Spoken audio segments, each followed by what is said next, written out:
Hi friends, welcome to அண்ணா அம்மா சமையல். இன்றைக்கி நம்ம வீடியோவில் ரெசிபி என்ன பார்க்க போகிறோன்னு பார்த்தீங்கன்னா, சேப்பங்கிழங்கு ஃப்ரை, அதுக்கப்புறம் மோர் காய்ச்சினது, தயிர் தண்ணி பண்ணிவிட்டு மோர் காய்ச்சுவோல் அதுதான் இன்றைக்கி நம்ம வீடியோவில் பார்க்க போகிறோம். இப்போ நான் எடுத்துருக்கிற சேப்பங்கிழங்கு பார்த்தீங்கன்னா 1/4 கிலோ சேப்பங்கிழங்கு, நல்ல பொடியான சேப்பங்கிழங்காக பார்த்து எடுத்திருக்கேன். வாங்க இப்போ நம்ம வீடியோக்குள்ளே எப்படி செய்யறதுன்னு பார்க்கலாம். வெல்கம் டு அண்ணா அம்மா சமையல். சேப்பங்கிழங்க நல்லா தோல் எடுத்துக்கோங்க. சேப்பங்கிழங்கு தோல் எடுக்கும்போது கையில் கொஞ்சம் தேங்காய் எண்ணெயும் போட்டு தடவி வச்சோம்னா கை நமக்கு நனைக்காது.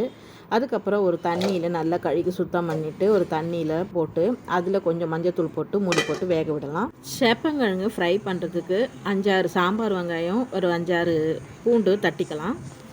இது நல்லா வெந்து வந்துடுச்சு. இதை நம்ம ஒரு ஸ்ட்ரெயினரில் வடிகட்டிக்கலாம். சட்டி வச்சுருக்கோமாங்க, அந்த சட்டியில் இப்போ எண்ணெயை ஊற்றிக்கலாம். நான் ஊற்றுற எண்ணெய் பார்த்திங்கன்னா தேங்காய் எண்ணெய். 1 டேபிள் ஸ்பூன் தேங்காய் எண்ணெய் ஊற்றினா போதும். எண்ணெய் சூடாகிட்டு வருது. இப்போ நம்ம 1 டீஸ்பூன் கடுகு போட்டுக்கலாம். 1 கொத்து கருவேப்பிலையும் போட்டுக்கலாம்.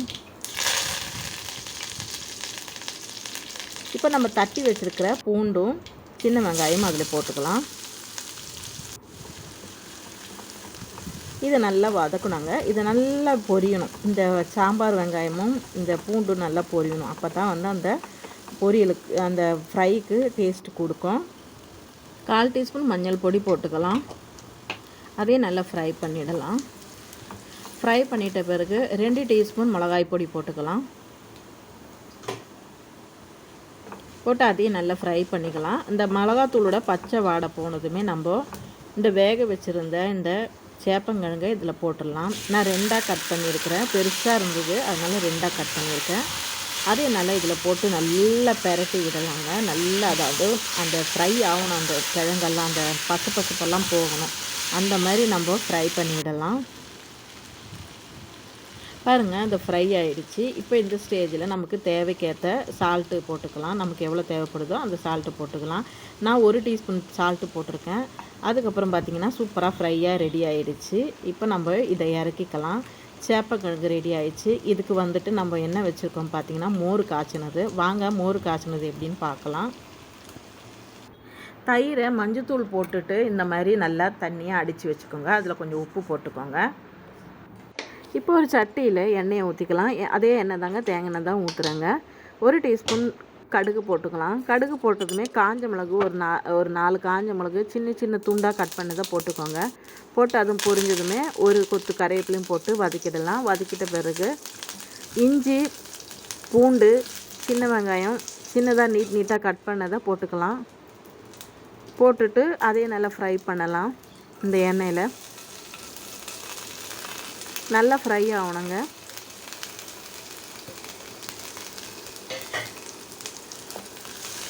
இதை நல்லா ஃப்ரை பண்ணிட்ட பிறகு இதில் ஒரு 1/4 டீஸ்பூன் மஞ்சள் பொடி போட்டுக்கோங்க. அதுக்கப்புறம் அதையும் நல்லா ஃப்ரை பண்ணிக்கோங்க. அப்புறம் ஒரே 1 டீஸ்பூன் மிளகாய் பொடி போட்டுக்கோங்க.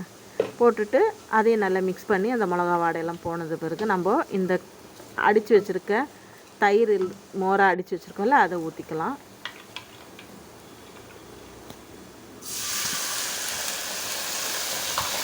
இப்போ ரொம்ப சூடு பண்ண வேண்டாங்க, அவ்வளோதாங்க. இது அப்படியே அப்போவே இறக்கிக்கலாம். இறக்கிட்ட பிறகு நம்ம சேவ் பண்ணிக்கலாம். சூப்பரான ஒரு மோர் காய்ச்சி ரெடி ஆகிடுச்சு. இதுக்கு அந்த சேப்பங்கிழங்கும் சூப்பராக இருக்கும். இது எங்கள் வீட்டுக்காருக்கு சாப்பாடு கட்டுறதுக்காக தான் நான் இதை காலையில் செஞ்சேன். அதை உங்களுக்கு வீடியோவாக போட்டேன். இப்போ அவருக்கு சாப்பாடு கட்டுறதுக்கு சேப்பங்கிழங்கும் மோர் காய்ச்சினதும் ரெடி ஆகிடுச்சு. இப்போ நம்ம சாப்பாடு கட்டலாம் அவருக்கு. சாப்பாடு இதில் போட்டுட்டு இந்த மோர் அதில் ஊற்றிட்டு அதுக்கப்புறம் இந்த சேப்பங்கிழங்கு வச்சுட்டு சூப்பரான ஒரு மதிய சாப்பாடு டிஃபன் ரெடி ஆகிடுச்சு.